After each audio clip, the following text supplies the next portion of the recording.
Hi, thank you for watching Dig Into China. I'm Dong Shang. If you have not done so already, you can pause and subscribe to my channel now. Thanks in advance.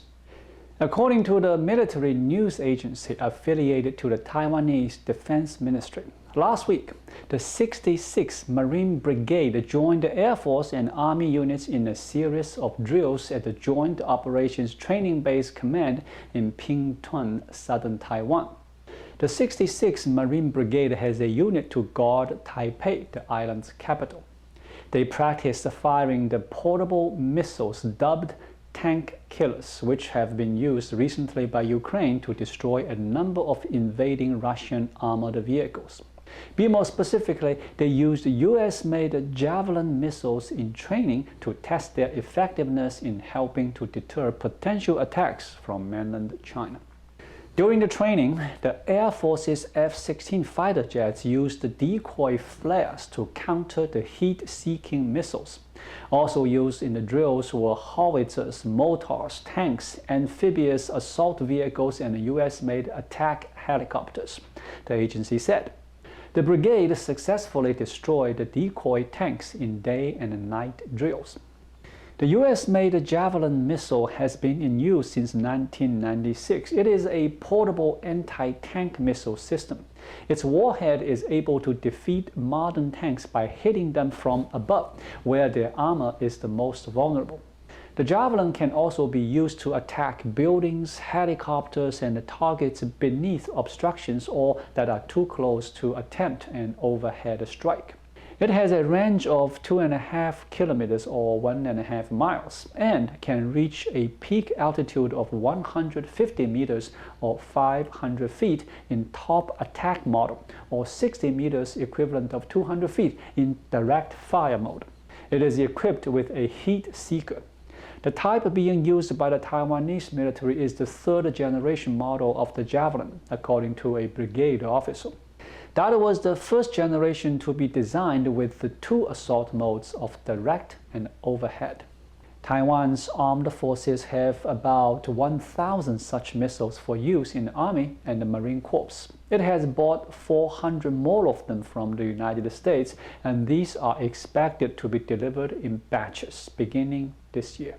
According to a Defense Ministry budget document, these missiles and the 42 launch system cost $112 million. Taiwan's military has also ordered 250 Stinger missiles, which have also proved effective in Ukraine. Those missiles are expected to be delivered to Taiwan by 2026. Obviously, the Taiwanese government is watching the war in Ukraine closely and drawing lessons from it in the hope of enhancing its own combat readiness. Taiwanese Defense Minister Kuo-cheng said the following late last month. The lessons we can draw from the Russia-Ukraine war is that despite its military disadvantages, Ukraine is still able to use the uniqueness of its domestic battlefield and asymmetric capabilities to resist a giant enemy like Russia. Wall Street Journal reported last October that a U.S. Special Operations Unit and a contingent of Marine have been secretly operating in Taiwan to train military forces there. It was part of efforts to shore up the island's defenses as concerns regarding potential Chinese aggression mounts. An U.S. official revealed that about 24 members of U.S. Special Operations and support troops are conducting training for small units of Taiwan's ground forces. The U.S. Marines are working with local maritime forces on small boat training. The American forces have been operating in Taiwan for at least a year, the official said. The deployment is rotational, meaning that members of the U.S. units serve on a variable schedule. In May last year, Christopher Mayer, who later became Assistant Secretary of Defense for Special Operations, told the Senate Armed Services Committee during his confirmation hearing that the U.S. should be considering strongly such a deployment of forces to help Taiwan strengthen its capabilities. Mr. Mayer told the senators in May that American Special Operations units could show forces in Taiwan how to defend against an amphibious landing or train for dozens of other operations needed to defend the island. But at the hearing, Mr. Mayer didn't say that the Special Operations Forces already were operating there. Since 1979, the U.S. has not had an official military presence in Taiwan when the U.S. officially recognized Beijing. But that doesn't mean U.S. commandos haven't been working with Taiwanese troops over the years.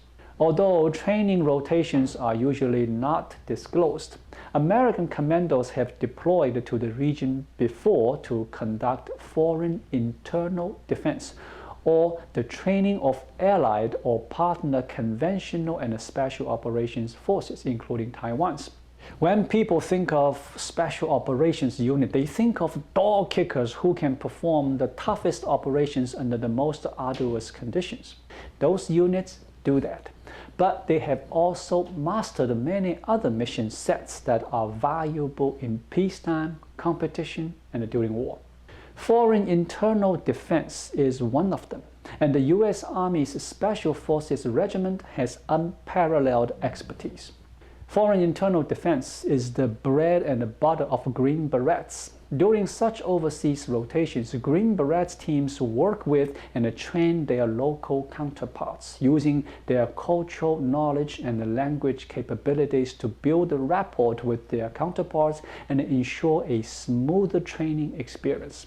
By training foreign units, Green Berets form solid professional and personal relationships with the local unit and could capitalize on those relationships in the future. Other units within U.S. Special Operations Command, such as Marine Raiders, Navy SEALs, Air Commandos, and Navy Special Warfare Combatant Craft Crewmen, also have some foreign internal defense capability. In the Indo-Pacific area of operations, it's the 1st Special Forces Group, one of 7 Green Berets groups that is responsible for working with Taiwanese and other regional partners and allies. Green Berets assigned to the unit learn the cultural and the linguistic nuances of the region to be more successful. Many also have ethnic ties to the region, giving them another way to relate to the forces they train. If there is a war with China, the allied and the partner commando units that the U.S. Special Operations Forces have helped stand up or train over the decades would be an advantage for the U.S. military. Before leaving office, the Trump administration declassified the U.S. strategic framework for the Indo-Pacific. A section on Taiwan says that China will take increasingly assertive steps to compel unification with Taiwan, and recommends that the U.S. enable Taiwan to develop an effective asymmetric defense strategy and the capabilities that will help ensure its security, freedom from coercion, resilience, and ability to engage China on its own terms.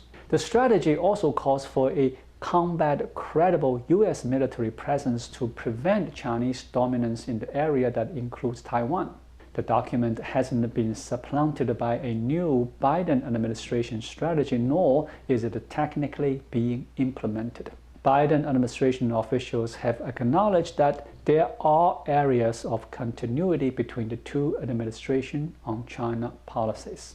That being all said, I have to emphasize that if there were military conflict between US and China, whether over a crisis in the Taiwan Strait, in the South China Sea, or any number of other unpredictable flashpoints, such a war would almost certainly be many times more destructive than what we are seeing in Ukraine today. The scenes in Kiev and Mariupol should serve as a wake-up call to those public figures who have talked loosely about inviting open warfare in our world. It would be a conflict across every domain, from the seas to space, and likely to draw in many other countries across the world, including American allies in the Pacific. Such a conflict would be a catastrophic for both countries and for us all. I would conclude my program with Robert E. Lee's famous quote, "It is well that war is so terrible, otherwise we would grow too fond of it." Thank you for watching. Please leave a comment and subscribe to my channel. Just click the subscribe button right here. I'll see you again shortly. Until then, be well.